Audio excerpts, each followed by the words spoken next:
Assalamualaikum warahmatullahi wabarakatuh. Cikgu ucapkan buat kesemua anak-anak murid cikgu tahun 2 Imam Hanafi. Apa khabar semuanya? Cikgu doakan semoga semuanya berada dalam keadaan yang sihat. InsyaAllah pada hari ini kita akan sambung pembelajaran kita bagi subjek sains iaitu unit 8 campuran, dan tajuk yang akan kita belajar adalah bahan larut dan bahan tidak larut serta bahan larut lebih cepat. Anak-anak boleh buka buku teks masing-masing pada muka surat 94. Sebelum itu, jom kita ketahui apakah objektif pembelajaran kita pada hari ini. Yang pertama, menyatakan bahan larut dan bahan tidak larut. Yang kedua, menyatakan kaedah bahan larut lebih cepat. Baik, anak-anak boleh lihat pada buku teks masing-masing pada muka surat 94 ya. Dan sediakan juga buku aktiviti dan alat tulis masing-masing. Baiklah, kita lihat pada tajuk yang pertama iaitu bahan larut dan bahan tidak larut. Baiklah, kita lihat pada muka surat 94. Bahan larut dan bahan tidak larut.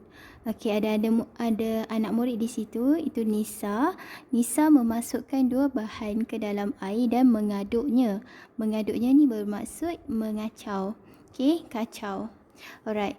Sebelum diaduk, okey, Nisa memasukkan biji jagung dan juga gula. Selepas diaduk, gula sudah tidak kelihatan tetapi biji jagung masih kelihatan. Jadi ada bahan yang boleh larut di dalam air, contohnya gula. Ada bahan yang tidak boleh larut di dalam air, contohnya biji jagung. Okey, baik. Jadi bagaimana kita nak ketahui bahan itu larut atau tidak dalam air? Okey, jom kita siasat. Okey, sekarang kita lihat pada muka surat 95. Okey, kita akan menguji mengaduk campuran bahan. Okey, pada muka surat 95 ini terdapat alat dan juga bahan. Okey, kita akan uji antara bahan yang kita akan uji adalah garam, kacang hijau dan beras. Okey, kita akan menguji sama ada campuran bahan ini akan larut dalam air atau tidak larut dalam air. Okey, dan kita juga akan mencatatkan pemerhatian di dalam jadual yang terdapat dalam muka surat 96 dan menjawab soalan yang terdapat di bawah jadual tersebut. Baiklah, jom kita lihat video yang telah cikgu sediakan ini.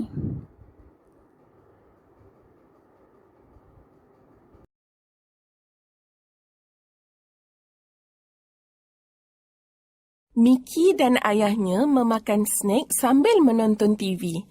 Miki nampak sedikit enapan di dalam cawan selepas ayahnya menghabiskan air kopi. Miki bertanya, "Ayah, apakah enapan hitam di dalam cawan ayah?" Enapan ini adalah daripada biji kopi yang dikisar. Enapan tertinggal di dalam cawan kerana enapan tidak boleh larut di dalam air. Ayahnya menjawab, "Tetapi gelas saya sangat bersih. Tidak ada enapan di dalam jus oren yang ayah sediakan." Miki berkata, "Serbuk jus oren boleh larut. Oleh itu, serbuk melarut di dalam air. Itu adalah sebab mengapa kamu tidak nampak serbuk tersebut di dalam gelas." Bapanya menerangkan, "Terdapat banyak bahan di sekeliling kita yang boleh larut dan tidak boleh larut di dalam air. Bahan yang boleh larut adalah bahan yang melarut di dalam air. Contoh-contoh bahan yang boleh larut termasuk gula, garam, serbuk deterjen, pewarna dan soda penaik. Sebaliknya, bahan tidak boleh larut adalah bahan yang tidak melarut di dalam air. Contoh-contoh bahan yang tidak boleh larut termasuk tepung, kanji jagung, beras, batu dan kacang hijau. Baiklah, anak-anak boleh faham dengan video yang telah anak-anak tonton sebentar tadi. Ya, terdapatnya bahan larut dan juga bahan tidak larut. Okey, bagaimana dengan uji kaji berkenaan dengan bahan larut dan tidak larut pada muka surat 96 ini? Ya, garam larut di dalam air, manakala kacang hijau dan beras tidak larut dalam air. Okey, sekarang kita lihat buku aktiviti pada muka surat 58. Kita ingin memerhatikan kelarutan bahan. Jom kita lihat video Cikgu Nashrah yang cikgu dapat daripada YouTube untuk uji kaji ini.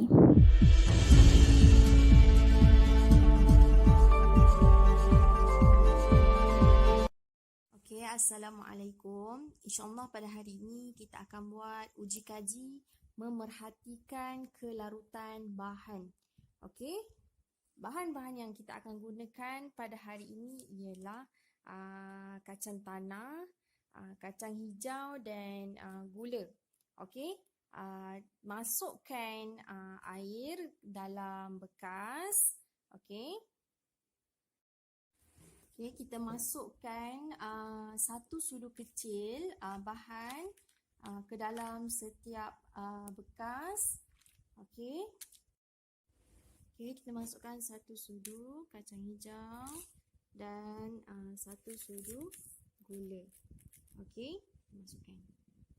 Kemudian aduk air di dalam setiap bekas. Okey, aduk tu maksudnya kita kacau. Okey, kita kacau dalam setiap bekas ni, kita kena kacau selama 1 minit. Okey, kita kacau selama 1 minit.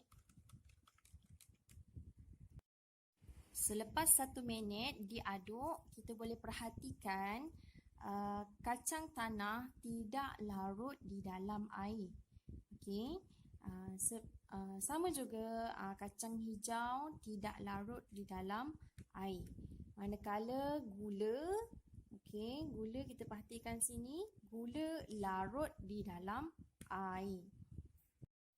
Baiklah, berdasarkan kepada penyiasatan uji kaji yang Cikgu Nashrah buat sebentar tadi, okey, apakah jawapan yang boleh kita isi dalam pemerhatian kita? Okey, sebut pewarna makanan selepas diaduk akan larut. Okey, batu. Okey, sama seperti kacang tanah, tidak larut. Okey, gula, bagaimana pula dengan gula? Ya, gula larut di dalam air. Okey. Jadi soalan yang di bawah itu, nombor 1, sebut pewarna makanan dan gula larut di dalam air. Yang kedua, batu dan kacang tanah tidak larut di dalam air. Baiklah, kita sudah selesai mempelajari tajuk yang pertama. Sekarang kita masuk pada tajuk yang kedua, iaitu bahan larut lebih cepat. Terdapat 3 situasi untuk menyiasat bahan larut ini lebih cepat. Yang pertama, situasi pertama, menyiasat kelarutan gula dalam air panas dan sejuk. Situasi kedua, menyiasat kelarutan gula dengan mengaduk atau tidak. Situasi ketiga, menyiasat kelarutan gula pasir dan gula cube. Baiklah, anak-anak boleh lihat pada buku teks muka surat 96. Kita akan melihat pada situasi yang pertama, iaitu menyiasat kelarutan gula di dalam air panas dan air sejuk. Okey, kita hendak tahu air manakah yang boleh melarutkan gula dengan lebih cepat. Jom kita siasat. Baik. Baiklah, untuk menguji kelarutan gula dalam air panas dan juga sejuk, anak-anak boleh lihat pada buku teks muka surat 96 dan 97. Terdapat beberapa alat dan bahan yang perlu kita sediakan. Okey. Baiklah, kita akan menjawab soalan selepas selesai melihat video daripada Cikgu Fuzi yang menyiasat berkenaan dengan kelarutan gula di dalam air panas dan sejuk. Okey, jom kita lihat pada sama-sama. Minggu ini kamu akan belajar tentang bahan larut lebih cepat. Kamu akan kita akan siasat sama-sama kelarutan gula dalam 3 situasi berbeza. Okey, jom kita tengok sama-sama. Okey, baik, situasi pertama adalah kita nak menyiasat kelarutan gula di dalam air panas dan juga air sejuk. Jadi bekas A ni, gelas A, cikgu dah letakkan air sejuk. Gelas B, cikgu letakkan air panas. Okey, kita nak masukkan gula. Okey, 1 sudu gula. Cikgu akan mulakan dengan air panas dahulu. Cikgu masukkan dalam bekas air panas, berisi air panas. Kemudian cikgu aduk dan cikgu akan rekod masa berapa minit untuk gula tersebut larut.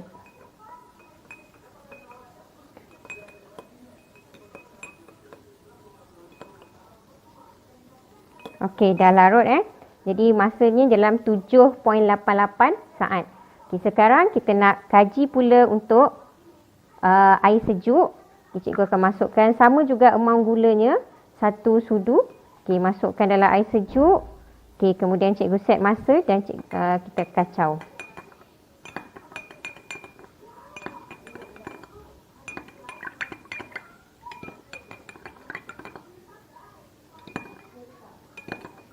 Okey, masa dah hampir 15 saat tapi gula masih belum larut sepenuhnya. Jadi, yang mana larut lebih cepat?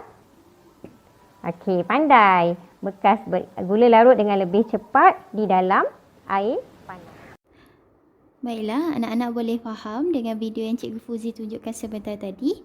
Okey, apakah kesimpulan yang boleh kita dapat?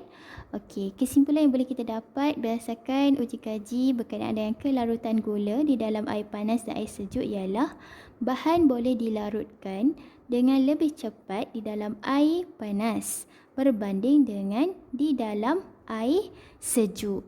Okey, jadi anak-anak boleh tulis jawapan dalam buku teks masing-masing. Baik, kita lihat pula dalam buku aktiviti pada muka surat 59. Okey, kita akan memerhatikan kelarutan bahan di dalam air panas dan sejuk.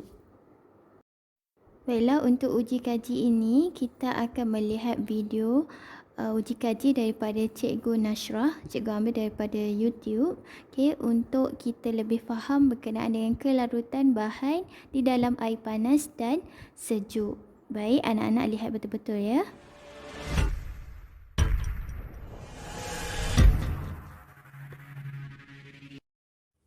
Uji kaji yang kedua adalah memerhatikan kelarutan bahan di dalam air panas dan sejuk.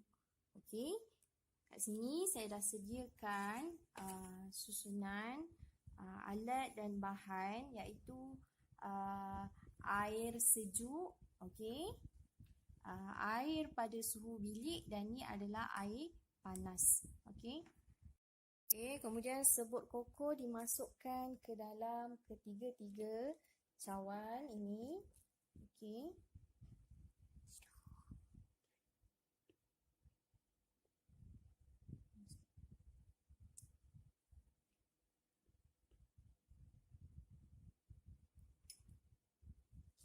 Okey. Kemudian perlu diaduk serbuk koko secara serentak pada ketiga-tiga cawan ini. Okey. Aduk maksudnya kita kacau. Okey, kita aduk secara serentak.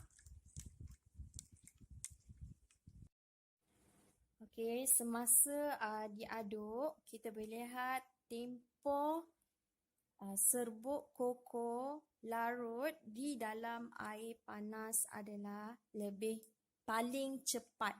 Okey, dan tempoh serbuk koko larut di dalam air pada suhu bilik cepat, manakala tempoh serbuk koko larut di dalam air sejuk adalah lambat. Okey. Oleh itu, serbuk koko larut paling cepat di dalam air panas, okey, dan paling lambat di dalam air sejuk.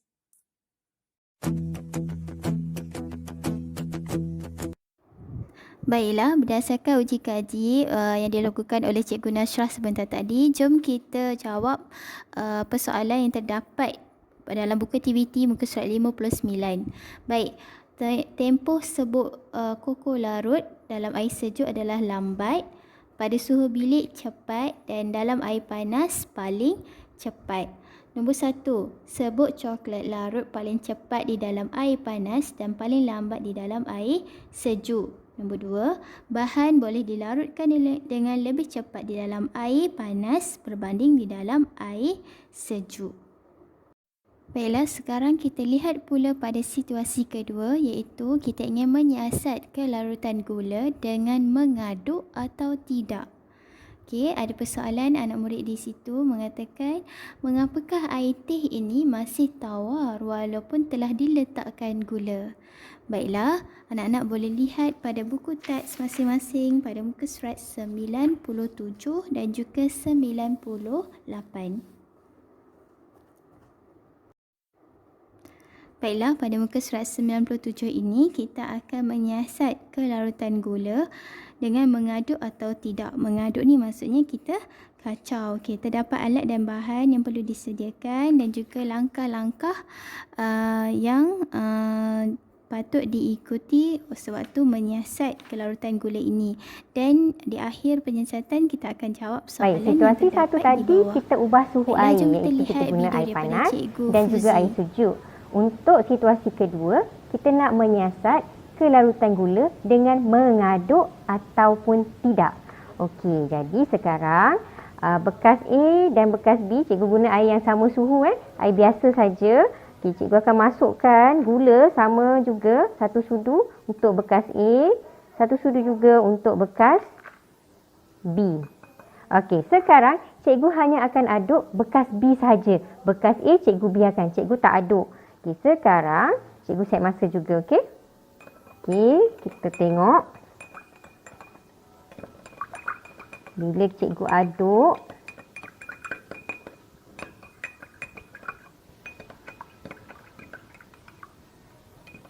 okey, cuba perhatikan di dalam bekas gelas B ni. Okey, hampir gula tu sampai keseluruhannya dah larut. Okay, kalau kita tengok dalam bekas A yang cikgu tak aduk ni, okay, gula tu masih mendak di bawah. Nampak gula mendak dekat bawah. Dia tidak larut sepenuhnya. Okey, jadi yang mana lagi cepat? Yang kita aduk ataupun yang tidak aduk? Okey, pandai. Pada bekas yang kita aduk, gula akan larut dengan lebih cepat berbanding bekas yang kita tak aduk. Okey? Baiklah, sekarang kita lihat pula pada buku aktiviti kita, muka surat 61. Kita akan memerhatikan kelarutan garam yang diaduk. Okey, anak-anak boleh lihat pada buku aktiviti. Okey, jom kita lihat video daripada Cikgu Nashrah berkenaan dengan uji kaji kelarutan garam yang diaduk ini. Okey, jom kita lihat sama-sama ya.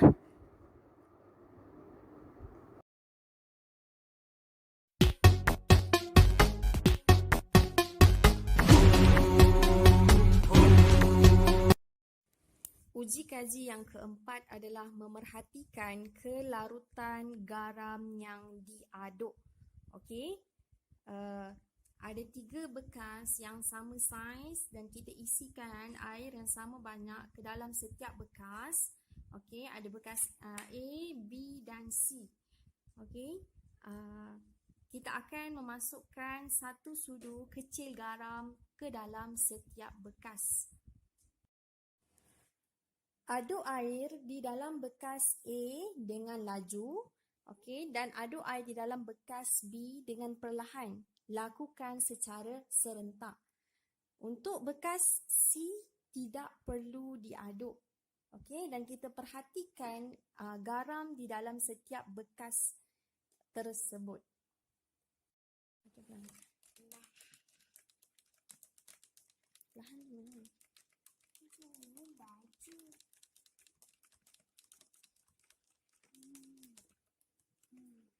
Boleh perhatikan garam, tempoh garam larut di dalam bekas A adalah paling cepat. B, tempoh garam larut adalah cepat, manakala C, tempoh garam larut lambat. Okey, oleh itu bahan boleh larut dengan lebih cepat jika diaduk ataupun kita sebut dikacau.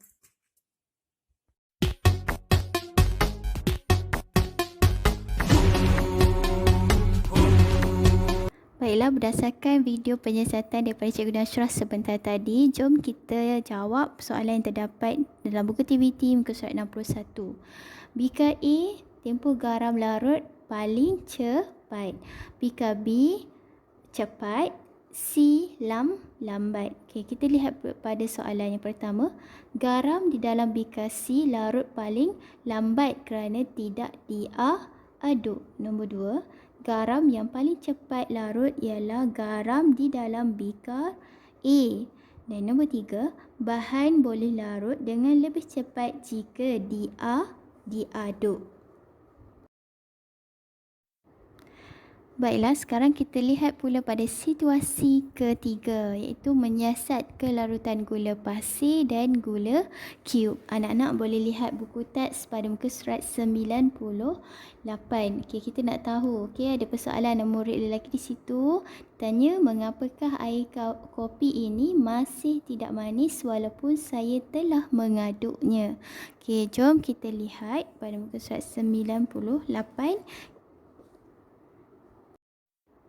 Baiklah, kita akan menyiasat kelarutan gula pasir dan juga gula cube. Okey, terdapat alat dan bahan yang perlu kita sediakan dan juga langkah-langkah yang perlu kita patuhi dalam kita menyiasat kelarutan gula pasir dan gula cube. Okey, baiklah, sekarang jom kita lihat video daripada Cikgu Fuzi berkenaan dengan kelarutan gula pasir dan juga gula cube ini. Okey, jom kita lihat sama-sama. Okey. Baik, untuk situasi ketiga, kita akan menyiasat kelarutan gula pasir dan gula cube. Okey, cikgu gunakan dua bekas A dan B, dua-duanya air yang sama suhu, air biasa saja cikgu guna. Tapi untuk bekas A, cikgu akan masukkan sekejap lagi, cikgu akan masukkan gula pasir, gula biasa yang mak kita buat air tu. Tapi untuk bekas B, gelas B, cikgu akan masukkan gula batu. Okey, ni gula batu. Pernah tengok tak gula batu? Dalam buku teks dia suruh pakai gula cube, tapi cikgu tak ada gula cube, jadi cikgu gunakan gula batu. Ni gula batu. Bentuk dia macam batu. Keras pun macam batu. Okey? Jadi cikgu akan masukkan dulu gula pasir, 1 sudu untuk bekas A dan juga gula batu untuk bekas B. Okey, kita akan aduk kedua-dua gelas. Okey, kita tengok mana yang larut dengan lebih cepat. Okey, kita aduk kedua-duanya, A dan B.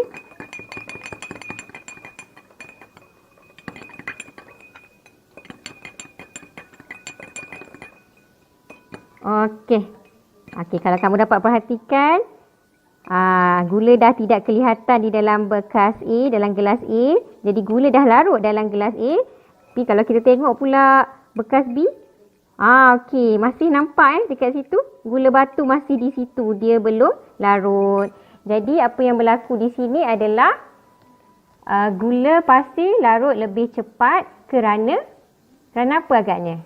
Okay, kerana saiznya lebih kecil. Dia macam pasir kan? Tapi gula batu ni saiz dia besar. So dia lambat larut. Okey? Baiklah, berdasarkan kepada video penyiasatan Cikgu Fuzi sebentar tadi, apakah kesimpulan yang boleh kita dapat? Kesimpulan yang boleh kita dapat adalah bahan bersaiz kecil lebih cepat larut berbanding bahan bersaiz besar. Anak-anak boleh isi jawapan dalam buku teks masing-masing pada muka surat 99 ya. Baiklah, sekarang kita lihat pula dalam buku aktiviti sains kita pada muka surat 60.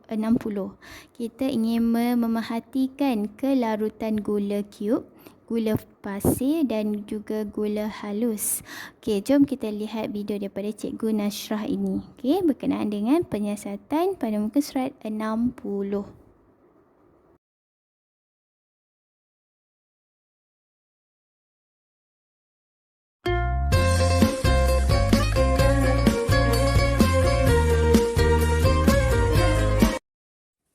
Uji kaji yang ketiga adalah memerhatikan kelarutan gula cube, gula pasir dan gula halus. Okey. Air telah dimasukkan ke dalam setiap bekas. Okey.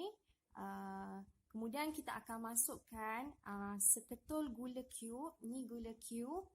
Okey, kita akan masukkan 1 sudu gula pasir dan 1 sudu gula halus ke dalam setiap bekas. Okey.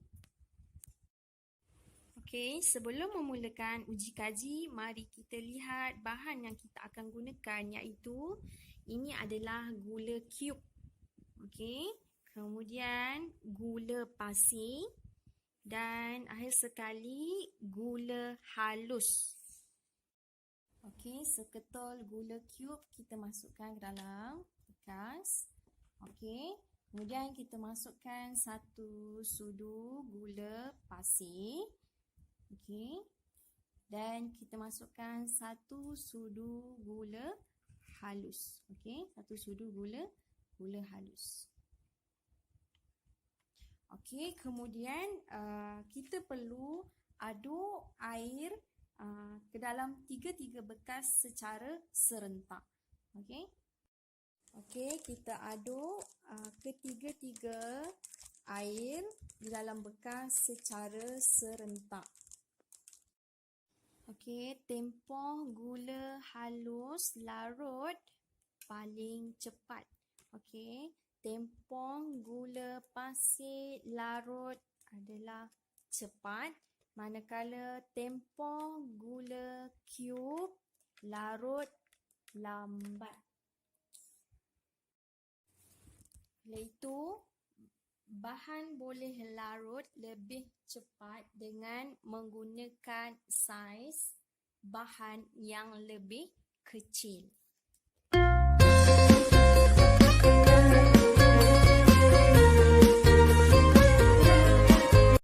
Baik, sekarang kita lihat pada buku aktiviti kita. Okey, kita ingin menjawab soalan yang terdapat pada muka surat 60. Okey. Tempoh gula larut. Okey, kalau gula cube tempohnya lambat. Okey, bagaimana pula dengan gula pasir? Okey, tempoh gula larut cepat. Manakala gula halus, tempoh gula larut paling cepat. Baiklah, soalan pertama, jenis gula yang manakah larut paling cepat? Mengapa? Okey, apakah jawapannya? Ya, gula halus, kerana gula halus bersaiz kecil. Okey, yang kedua, jenis gula yang manakah larut paling lambat? Mengapa? Ya, jenis gula cube yang larut paling lambat kerana saiznya yang besar. Okey, nombor 3. Bahan boleh larut lebih cepat dengan menggunakan saiz bahan yang lebih kecil.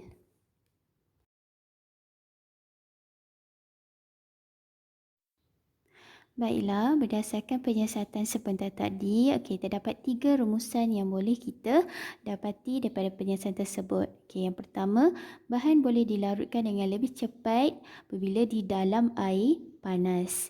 Yang kedua, bahan boleh dilarutkan dengan lebih cepat apabila diaduk.